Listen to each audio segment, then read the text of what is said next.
ಬನ್ನಿ, ಇವತ್ತು ಮಾಡ್ತಾ ಇದ್ದಾರೆ.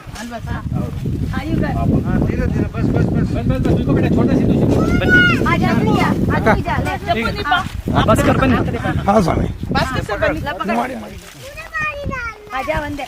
ಓಕೆ ಸರ್,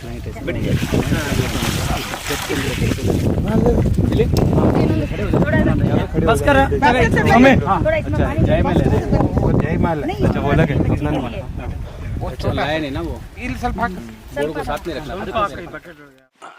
ಎಲ್ಲ ಸದಸ್ಯರಿಗೂ ಹಾಗೂ ಜಯಲಕ್ಷ್ಮಿ ಮೇಡಮ್ ಅವ್ರಿಗೂ ನನ್ನ ವಂದನೆಗಳು. ಈ ದಿನ ನಾವು ವನಕಲ್ ಆಶ್ರಮಕ್ಕೆ ಫ್ಲಾಗ್ ಹಾಸ್ಟ್ ಮಾಡೋದಕ್ಕೆ ನಮ್ಮ ಕ್ಲಬ್ಬು ಆಶಾ ಅದರ ವತಿಯಿಂದ ಬಂದಿದ್ದೇವೆ. ಇದರಲ್ಲಿ ನಮ್ಮ ಎಲ್ಲ ಸದಸ್ಯರು ಪಾಲ್ಗೊಂಡಿದ್ದಾರೆ ಹಾಗೂ ಇವತ್ತೊಂದು 5 ಕಾರ್ಯಕ್ರಮಗಳನ್ನು ಹಮ್ಮಿಕೊಂಡಿದ್ದೇವೆ. ಎಲ್ಲವನ್ನು ಮುಗಿಸಿದ್ದೇವೆ. ಈಗ ಒಂದು ವಿಷಯ ಹೇಳಲಿಕ್ಕೆ ಬೇಕೆಂದರೆ ನನಗೆ ಆಸೆ, ಈ ಒಂದು ಗೋಶಾಲೆನ ಸುಮಾರು ಒಂದು 4 ವರ್ಷದ ಕೆಳಗಡೆ ಇದನ್ನು ಸ್ಟಾರ್ಟ್ ಮಾಡಿದ್ವಿ. ಇದಕ್ಕೆ ಸುಮಾರು ದಾನಿಗಳು ದಾನ ಮಾಡಿದ್ದಾರೆ, ಈಗಲೂ ದಾನ ಮಾಡ್ತಿದ್ದಾರೆ. ಮಾಡಬೇಕು ಅಂತ ಆಸೆ ಇಟ್ಕೊಂಡಿದ್ದೀವಿ, ಮಾಡ್ತಾ ಇದ್ದೀವಿ. ಹಾಗೆ ಇದಕ್ಕೆ ಒಂದು 3 ಗೋಗಳನ್ನ ನಾನು ದಾನ ಮಾಡಿಸಿದ್ದೀನಿ. ಆ 3 ಗೋಗಳು ಇವತ್ತು ತುಂಬ ಚೆನ್ನಾಗಿದೆ. ಸ್ವಾಮೀಜಿಗಳು ತುಂಬ ಆರೈಕೆ ಮಾಡ್ತಾರೆ, ತುಂಬ ಚೆನ್ನಾಗಿ ನೋಡ್ಕೊಳ್ತಾರೆ. ಆಮೇಲೆ ಇದಕ್ಕೆ ನಾವು ಹಸು ಕೊಟ್ಟಿದ್ದೊಂದಲ್ಲ ದೊಡ್ಡದು, ಹಸುಗೆ ನಾವು ಊಟ ಕೊಡಬೇಕು. ಅದು ಮೂಗ ಪ್ರಾಣಿ, ಅದಕ್ಕೆ ಏನು ಗೊತ್ತಿದೆ, ಅದು ಬಾಯಿ ಬಿಟ್ಟು ಕೇಳೋದಿಲ್ಲ, ಅಂಬ ಅನ್ನತ್ತಷ್ಟೇ.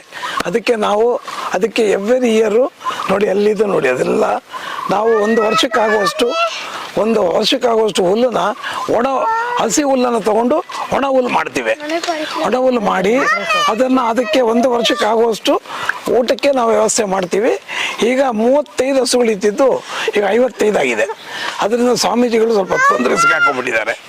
ಏನಂತೆ, ಅವ್ರಿಗೆ ಹಸುಗಳಿಗೆ ಊಟ ಹಾಕೋದಕ್ಕೆ ತೊಂದರೆ ಆಗ್ಬಿಟ್ಟಿದೆ.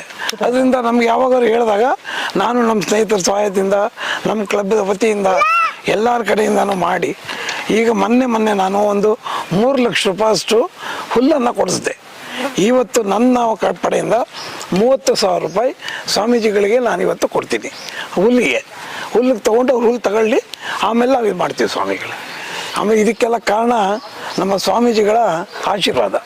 ಇಷ್ಟ ನಾವು ತಿಳ್ಕೊಳ್ಳೋದು, ಅವ್ರ ಆಶೀರ್ವಾದ ಮಾಡಿದ್ದಾರೆ, ನಾವು ಮಾಡ್ತಾ ಇದ್ದೀವಿ. ಸರ್, ನಾನೀಗ ನಿಮ್ಗೊಂದು ಮಾತು, ಲಯನ್ಸ್ ಕ್ಲಬ್ ಪ್ರೆಸಿಡೆಂಟ್ ಆಗಿದ್ರಿ ನೀವು ಒಂದು 16-17 ವರ್ಷದಿಂದ ಶೇಷಾದ್ರಿಪುರಂ ಲಯನ್ಸ್ ಕ್ಲಬ್ ಪ್ರೆಸಿಡೆಂಟ್ ಆಗಿದ್ರಿ. 1 ಟರ್ಮ್ ಅಲ್ಲ, 2 ಟರ್ಮ್ ಪ್ರೆಸಿಡೆಂಟ್ ಆದ್ರಿ, 3 ಟರ್ಮ್. ನನ್ನ ಟರ್ಮಲ್ಲೂ ನೀವೇ ಮಾಡಿದ್ರಿ. ನನ್ನ ಟರ್ಮ್ ಹೆಸರಷ್ಟೇ ಇತ್ತು, ನೀವೇ ಯಜಮಾನ್ ಹುಷಾರು ಹಾಸ್ಪಿಟಲೈಸ್ಡ್ ಆದ್ರು. 4 ಟೈಮ್ಸ್ ಆದ್ರಿ ನೀವು, ಬಿಡಿ ಆಯ್ತು. ಅದು ಆ ಟೈಮಲ್ಲಿ ನಮ್ಮ ವನಕಲ್ ಬೆಟ್ಟಕ್ಕೆ ಬಹಳ ಸ್ಥಿತಿ ಚಿಂತಾಜನಕವಾಗಿತ್ತು. ಯಾಕಂದ್ರೆ ಮಕ್ಕಳಿಗೆ ಯಾವುದೇ ಸರ್ಕಾರದಿಂದ ನಮ್ಮ ಮಠಕ್ಕೆ ವನಕಲ್ ಕ್ಷೇತ್ರಕ್ಕೆ ಯಾವುದೇ ಅನುದಾನ ಇಲ್ಲ, ಯಾವುದೇ ಗ್ರಾಂಟ್ ಗೌರ್ಮೆಂಟ್ ಇಂದ ಇಲ್ಲ. ಇಲ್ಲಿ 100 ಮಕ್ಕಳು ಅನಾಥ ಮಕ್ಕಳು ವ್ಯಾಸಂಗ ಮಾಡ್ತಾ ಇದ್ದಾರೆ. ಹಂಗಾಗಿ ಆ ಟೈಮಲ್ಲಿ ನೀವು ಇದನ್ನ ಮಗು ತರ ನೀವು ಕೈಲಿ ಎತ್ತಿದ್ರಿ. ಮಲಗಿದ್ದ ಮಗುನ, ಏನು ಇಲ್ಲದೆ ತಿನ್ನಕ್ಕಿಲ್ಲದೆ ಇದ್ದಿದ್ದಂಥ ಮಗುನ ಕೈಲಿ ಎತ್ತಿ ಸಾಕ್ದಾಗೆ ನಮ್ಮ ಲಯನ್ಸ್ ಕ್ಲಬ್ ಬಂದು ಅವತ್ತು ಅದನ್ನ ಈ ವನಕಲ್ ಬೆಟ್ಟದ ಆಶ್ರಮನ ತಗೊಂಡ್ರಿ. ಕೈಗೆ ತಗೊಂಡು ಲಾಲನೆ ಪೋಷಣೆ ಮಾಡ್ದ ಹಾಗೆ, ಮಗುಗೆ ಲಾಲನೆ ಪೋಷಣೆ ಮಾಡ್ದಾಗೆ 100 ಮಕ್ಕಳಿಗೆ ಎಲ್ಲ ದಾನಿಗಳಿಂದ ನಮ್ಮ ಚಿಕ್ಕಪೇಟೆ ಏನಿದೆ ಅವಿನ್ಯೂ ರೋಡು ಅಂಗಡಿ ಹೋಗಿ ತಾವು ಭಿಕ್ಷೆ ತೆಗೆದು ದಾನ ತೆಗೆದು ಆ ಮಕ್ಕಳನ್ನೆಲ್ಲ ಸಾಕಿದ್ದೀರಿ. ಅದಕ್ಕಾಗಿ ನೀವು ಈ ಒಂದು ಫೌಂಡರ್ ತರ ನಮ್ಮ ಈ ವನಕಲ್ ಬೆಟ್ಟದ ಅಭಿವೃದ್ಧಿಗೆ, ಈ ಒಂದು ಎಲ್ಲ ಪಾಲನೆ ಪೋಷಣೆಗೆ ನೀವು ಒಂಥರ ಸಂಸ್ಥಾಪಕರಿದ್ದಾಗೆ. ಆದ್ರಿಂದ ನಮಗೆ ನಿಮ್ಮ ಬಗ್ಗೆ ಬಹಳ ಗೌರವ ಇದೆ. ಅಂತಹ ಒಂದು ಪರಿಸ್ಥಿತಿಯಲ್ಲಿ ಸ್ವಾಮೀಜಿರು ಬರ್ತಾ ಇದ್ದಾರೆ, ಸ್ವಾಮೀಜಿರು ಪಾಲ್ಗೊಳ್ಬೇಕು ಈ ಒಂದು ಇಂಟರ್ವ್ಯೂನಲ್ಲಿ ಅಂತ ಬನ್ನಿ ಸ್ವಾಮೀಜಿ. ನಮ್ಮ ಸಿದ್ಧಲಿಂಗ ಸ್ವಾಮೀಜಿಯವ್ರಿಗೆ, ಸಿದ್ಧಯೋಗಾನಂದ ಸ್ವಾಮೀಜಿ, ನಾವು ಸಿದ್ಧಲಿಂಗ ಸ್ವಾಮೀಜಿ ಅಂತೀವಿ, ಸಿದ್ಧಯೋಗಾನಂದ ಸ್ವಾಮೀಜಿಯವರು ಈಗ ಲಿಂಗೈಕ್ಯರಾಗಿರೋರು. ಇವತ್ತು ಅವ್ರದ್ದು ಗದ್ಗೆ ಪೂಜೆನ ಮಾಡ್ತಾ ಇದ್ದೀವಿ. ಅವ್ರದ್ದು ಕಾರ್ಯಕ್ರಮಕ್ಕೆ ಬಂದು ಇದನ್ನು ಎಲ್ಲ ಹಾಗೆ ಮಾಡ್ತಾ ಇದ್ದೀವಿ. ಇವತ್ತಿನ ದಿವಸ ಗೋಶಾಲೆ ಹತ್ರ ನಿಂತ್ಕೊಂಡು ಸರ್ನ ಮಾತಾಡಿಸ್ತಾ ಇದ್ದೀನಿ. ಸ್ವಾಮೀಜಿಯವ್ರಿಗೆ ಬಹಳ ಆತ್ಮೀಯವಾಗಿದ್ರು. ನಮ್ಮ ಸಿದ್ಧಯೋಗಾನಂದ ಸ್ವಾಮೀಜಿಯವ್ರಿಗೆ ಭಾಸ್ಕರ್ ಸರ್ ಅಂದ್ರೆ ಬಹಳ ಆತ್ಮೀಯರು. ಇವತ್ತು ಅಕ್ಕಿ ಇಲ್ಲ ಭಾಸ್ಕರ್ ಸರ್, ಇವತ್ತು ಎಣ್ಣೆ ಇಲ್ಲ, ಇವತ್ತು ಬೇಳೆ ಇಲ್ಲ ಅಂದ್ರೆ ಸ್ವಾಮೀಜಿ ನಾಳೆ ವರ್ಷಕ್ಕೆ ನಿಮ್ಮ ಮಠಕ್ಕೆ ನಾನು ತಲುಪಿಸೋದು ಜವಾಬ್ದಾರಿ ನಂದು ಅನ್ನೋಷ್ಟು ಭರವಸೆ ಕೊಡ್ತಾ ಇದ್ರು. ದಾನಿಗಳು ಸಿಕ್ಕದೆ ಹೋಗ್ಲಿ ಅವ್ರ ಕೈಯಿಂದ ದುಡ್ಡಾಕಿ ಆ ವಸ್ತುನ, ಅಗತ್ಯ ಇರೋ ವಸ್ತುನ ಅವತ್ತು ಅವ್ರಿಗೆ ಕಳಿಸ್ತಾ ಇದ್ರು, ಮಠಕ್ಕೆ ಕಳಿಸ್ತಾ ಇದ್ರು.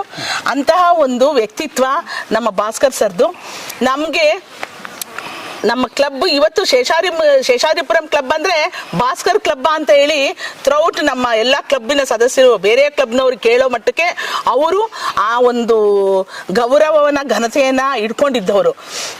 ಆಮೇಲೆ ಈಗ ನಮ್ಮ ಸ್ವಾಮೀಜಿಯವ್ರದ್ದು ಏನು ಹಾಕೊಟ್ಟಿದ್ರು, ಅವ್ರು ಮಾರ್ಗದರ್ಶನ ಮಾಡಿದ್ರು, ಅದೇ ತರನೇ ಇವತ್ತಿಗೂ ಸ್ವಾಮೀಜಿಯವ್ರದ್ದು ಇವತ್ತು 13ನೇ ವರ್ಷದ್ದು ನಾವು ಪುಣ್ಯಾರಾಧನೆ ಮಾಡ್ತಾ ಇದ್ದೀವಿ. ಆದ್ರೂ ಇವತ್ತಿಗೂ ಅವ್ರು ಕೊಟ್ಟಿದ್ದ ಮಾತಿಗೆ ತಪ್ಪದೆ ನಾವು ನೋಡ್ಕೊಳ್ತೀವಿ, ನಾವ್ ಇದನ್ನ ಅಡಪ್ಟ್ ಮಾಡ್ಕೊಂಡಿದೀವಿ, ನಾವ್ ಈ ಮಠನ ನೋಡ್ಕೊಳ್ತೀವಿ ಅಂತ ಅವತ್ತೇನ್ ನಮ್ಮ ಸ್ವಾಮೀಜಿಗೆ ಮಾತು ಕೊಟ್ಟಿದ್ರು ಆ ಮಾತನ್ನ ನಡೆಸ್ತಾ ಇರೋ ಕ್ಲಬ್ ಮೆಂಬರ್ಸ್ ಅಲ್ಲಿ ಇವರೊಬ್ರೆ ಮಾಡ್ತಾ ಇದ್ದಾರೆ. ಅದಕ್ಕಾಗಿ ನಾನು ಅವ್ರಿಗೆ ಧನ್ಯವಾದ ಅರ್ಪಿಸ್ತೇನೆ.